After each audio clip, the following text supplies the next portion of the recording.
went to work. She got off at 3. She was traveling on her way home. She was westbound on Walnut when at 3:20 she suffered what has now been diagnosed and confirmed as a seizure of some type or degree. It rendered her completely and utterly incapacitated at the time, and as a result of that seizure, she has no recollection of what occurred. Hankin also goes on to tell me Akers has no history of any seizure disorder or anything that would indicate to her she had any type of medical condition. He also says she isn't on any medications that would cause impaired driving, as indicated today by Illinois State Police. He tells me she's devastated. No one contemplated this happening. She surely didn't. It was a perfect storm of events that, if she could go back in time and change, she would, just like anyone else. Hankin adds Akers has been 100% in cooperation with law enforcement since the very beginning and will continue to be. Again, according to... Okay, so according to what? Her lawyer, this was a medical emergency that is a total tragedy for the entire community. Okay, medical emergency. So when Sonia Massey was killed, that was a medical emergency that needed to be dealt with, right? So let's just actually go back to this lawyer, right? We're going to trust what a lawyer says. You know how you can tell when a lawyer is lying? When he moves his lips. The only reason you need lawyers is because of lawyers. Talk about a parasitical class of people. Holy crap. So let's just, this is W. Scott Hankin.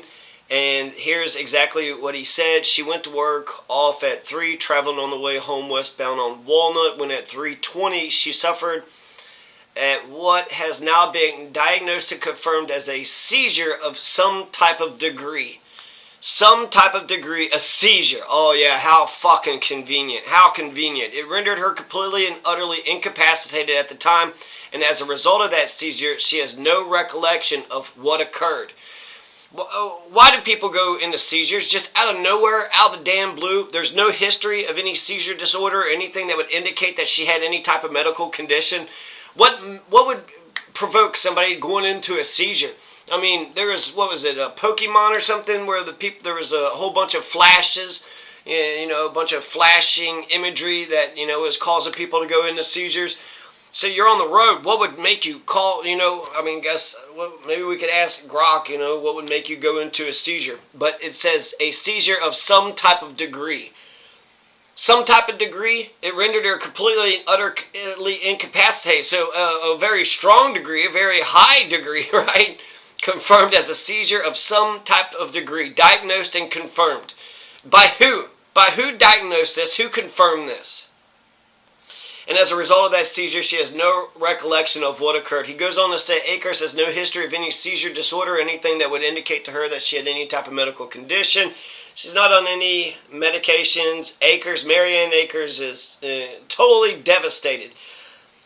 So 100% cooperation. Okay, so I want to ask Grok, what would cause somebody to go into a seizure? Let's learn about seizures, huh? So what would cause a person to go into a seizure?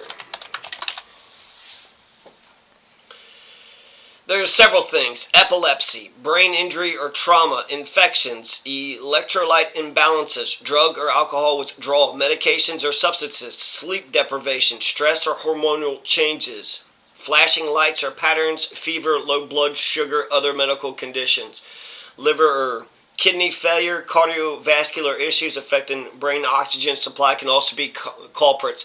I want to know more information about this, because if you're a parent of one of the kids that got killed, I'm tired of, the images on our screen when it comes to Gaza. Just a whole bunch of kids are being fucking blown up and killed, and then we're all just supposed to go on like ain't shit happening. I don't want to get used to a bunch of people just killing a bunch of kids and nobody giving a flying fuck. It just seems so, incredible that this thing just happened in Vancouver, right? Guy drives right through the damn festival and the food truck, avenue, kills a whole bunch of people, and now this thing just happening, and oh yeah, lo and behold, medical emergency with one, medical emergency with the other. And so I'm just supposed to, if I'm the parent of a kid, I'm just supposed to be like, oh well shit, Oh, you had a medical emergency. Okay, well, shit happens. Who gives a fuck? Get the fuck out of here. Get the fuck out of here. I want more, explanation. I want more, I want what caused it. Was it epilepsy, brain injury? Was it lack of sleep? Give me some more information. Also, who diagnosed this? Who confirmed it? How can you diagnose and confirm what had happened between 3 o'clock and 3:20? Who the hell would know what had happened? Only she, personally would know what happened, and I was doing this and I was doing this and this thing happened. Why did it happen? Do you have any reason why it caused you to do this? We're just going with her word. We're just trusting what she said. She's so devastated because you go into a seizure, you drive into a damn field, you drive right through a fucking daycare. Give me a fucking break. You go into a seizure, I don't know, I've seen people go into a seizure and they are pretty out of it, but eventually they come to, within less than a minute. So it seems like there's a bunch of reasons for going into a seizure. I want to take a look at this guy here. Anybody remember this guy? So this was Rogel Aguilera Medeiros, right? He got 110 years. He got 110 years in Colorado, and 110 years, and eventually the governor is going to give him a 10-year thing, because why? Well, hear this explanation. Governor of Colorado, Jared Polis, on Thursday commuted the prison term of a truck driver who was sentenced to 110 years after a fatal accident in 2019, reducing the sentence to 10 years. So 2019, it's 6 years later, he still has 4 more years on his prison sentence. He was sentenced to 110 years because they had charged him with, several counts of murder and a whole bunch of other stuff. And so because of the counts, the judge's hands were tied. He had to, give him 110 years. 110 years, and it's a tragic but unintentional act. Jared Polis said that the 2019 accident was tragic but unintentional. It was unintentional. The damn brake had broke. So what was he supposed to do? Driving in a semi, going downhill, the brake had broke. I guess he could have just took the truck and then just drove off the fucking edge of the damn cliff, and then I guess maybe he would have died or something. Is that what you're expecting him to do? Unintentional. Tragic, but unintentional. He still got fucking 10 years. He got arrested. He still had to go to trial. And yet, because of why? You tell me why this Marianne Akers hasn't been charged, hasn't been arrested. Marianne Akers. And also, comes to find out, Marianne Akers, she used to work with the, damn Illinois State Police for 12 years. Oh, she used to work with the Illinois State Police. I just don't believe it. I just don't buy it.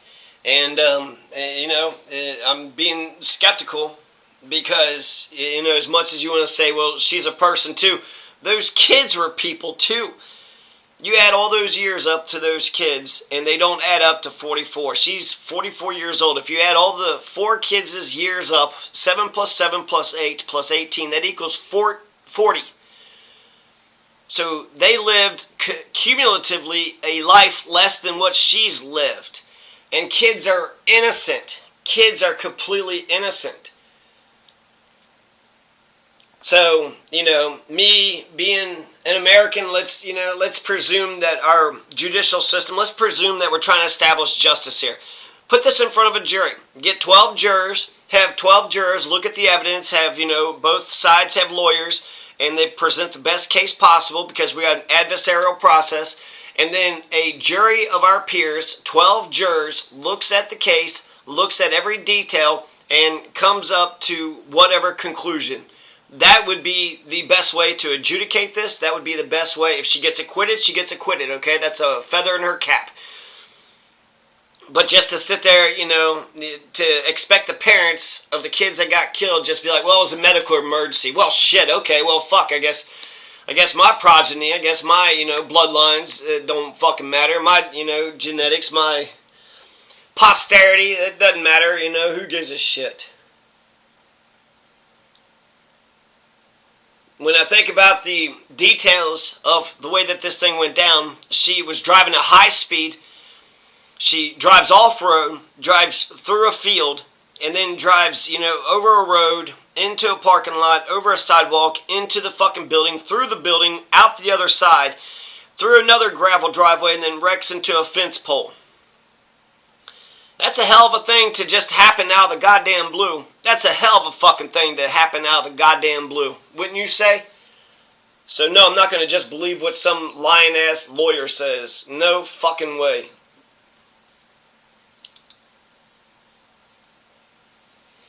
I want more confirmation. I want more details. I want a doctor, I want to hear the doctor who diagnosed and confirmed this out of the goddamn blue, You're not just believing what she said, because how can you prove, either or? How can you prove either or?